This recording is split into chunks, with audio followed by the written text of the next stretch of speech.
तो चलिए आज एक नया टॉपिक शुरू करते हैं, थर्मल स्टेबिलिटी ऑफ कंपाउंड। क्या टॉपिक है बोलिए? Thermal stability of compound. तो कई तरह के कंपाउंड्स की स्टेबिलिटी हम लोग यहां पर पढ़ेंगे, जैसे कार्बोनेट की स्टेबिलिटी हम लोग पढ़ेंगे, बाइकार्बोनेट की थर्मल स्टेबिलिटी हम लोग पढ़ेंगे, जितने आपके सल्फेट होते हैं उनकी थर्मल स्टेबिलिटी पढ़ेंगे, जितने आपके नाइट्रेट होते हैं उनकी थर्मल स्टेबिलिटी पढ़ेंगे। इस तरह से कई मेटेलिक कार्बोनेट्स होंगे, यानी सॉल्ट होंगे, उन सभी की थर्मल स्टडीज की हम लोग यार बोले लो इंक। तो सबसे पहले जो हम लोग इसमें पढ़ेंगे, कौन पढ़ेंगे? कार्बोनेट की स्टेबिलिटी, फिर बाइकार्बोनेट की, फिर सल्फेट की, एक एक करके इनकी स्टेबिलिटीज को हम लोग पढ़ेंगे। ठीक है, तो चलिए देखते हैं। सबसे पहले हमने कहा किसकी हम स्टडी करने वाले हैं? कार्बोनेट्स के स्टेबिलिटी की। हमने आप लोगों को 5 वेपन्स दिए थे फजान रूल के, जिनमें से 3 कैटायन के लिए थे और 2 एनायन के लिए थे। कौन कौन से थे? सबसे पहले कैटायन के लिए देखते हैं। क्या देखना है कैटायन के लिए भाई साहब? पहले देखना है चार्ज। क्या देखना है? अगर चार्ज ज्यादा होगा तो पोलराइजिंग पावर क्या होगी? ज्यादा होगी। अगर साइज छोटी होगी, साइज कैसे होगी? छोटी होगी, तो पोलराइजिंग पावर क्या होगी?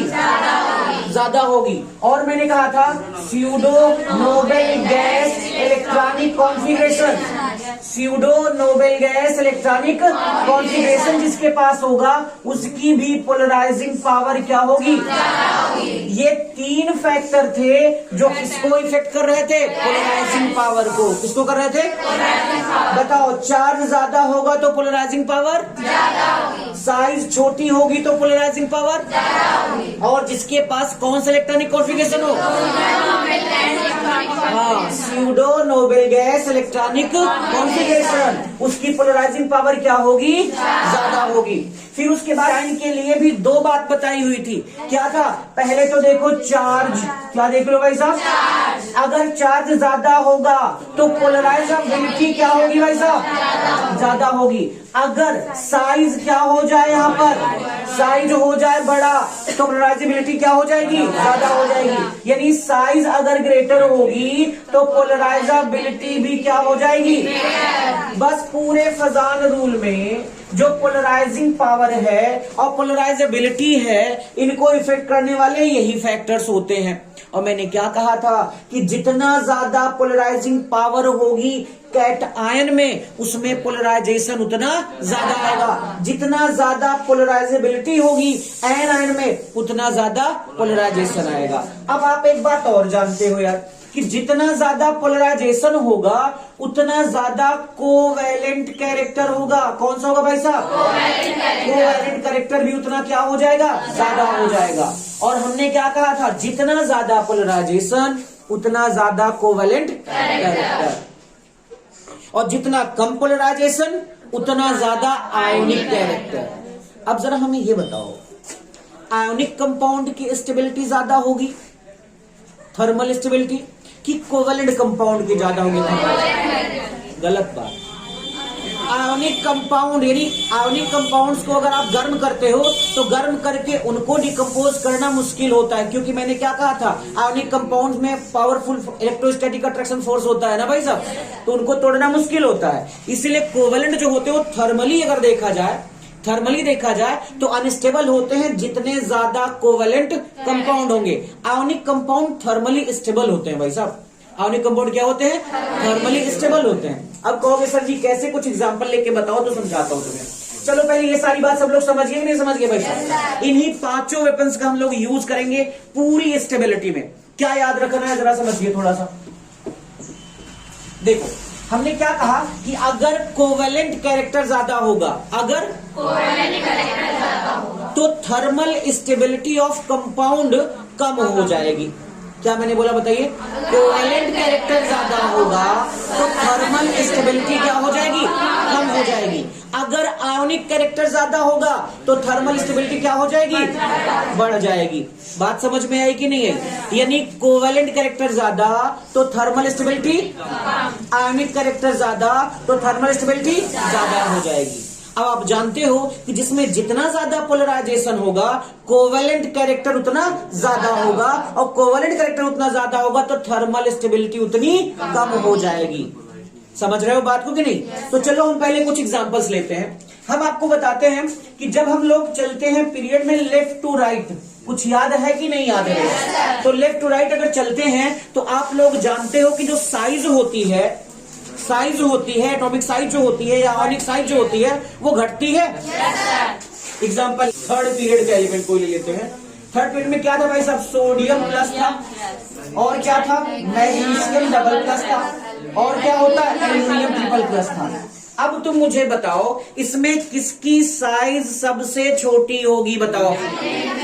Al ट्रिपल प्लस की, क्योंकि मैंने क्या बोला था, चाहे आयोनिक रेडियाई हो चाहे एटॉमिक रेडियाई हो, जब हम पीरियड में चलते हैं किधर से किधर, लेफ्ट टू राइट, तो क्या होता है भाई साहब बताइए? आयोनिक रेडियाई और एटॉमिक रेडियाई क्या होती है? घटती है। अब बताओ ये कैटायन है कि एनायन है? कैटायन है। तो कैटायन अगर है तो मैंने क्या कहा था कि कैटायन पर अगर चार्ज बढ़ रहा है तो उसकी पोलराइजिंग पावर क्या होती है?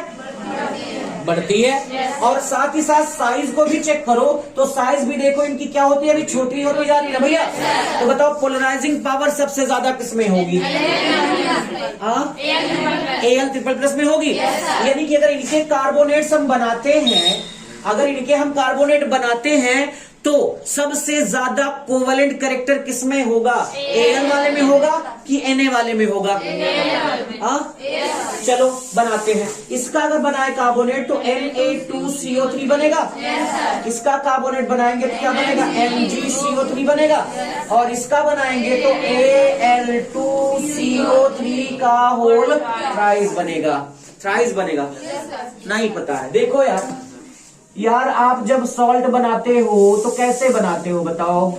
यहाँ पर CO3 होगा, इसका जो नंबर ऑफ चार्ज है इसके नीचे, और इसका जो नंबर ऑफ चार्ज है इसके नीचे लिखते हो नहीं लिखते हो भाई सर?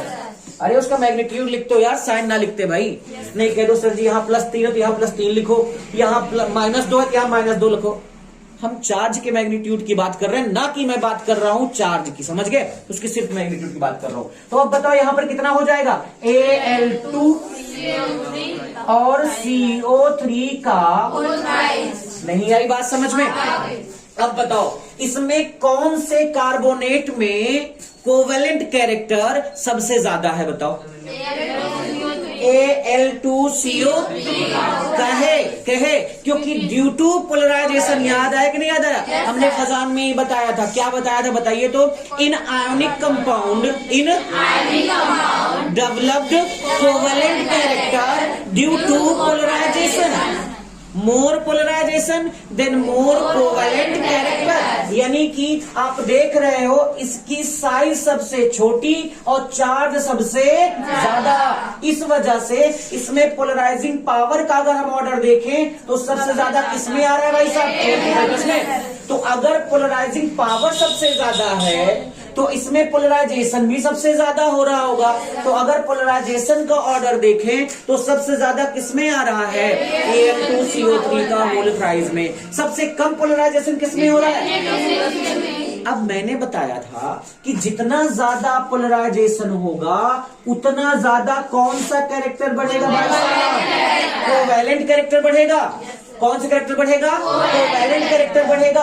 और जब कोवेलेंट कैरेक्टर बढ़ेगा तो मैंने क्या कहा था? थर्मल स्टेबिलिटी घटेगी। यही तो बोला था। क्या बोला था बताओ तो यार? मैंने कहा था covalent character is inversely proportional to thermal stability. नहीं आई बात समझ में? क्या बताया बताइए? जितना ज्यादा कोवेलेंट कैरेक्टर होगा थर्मल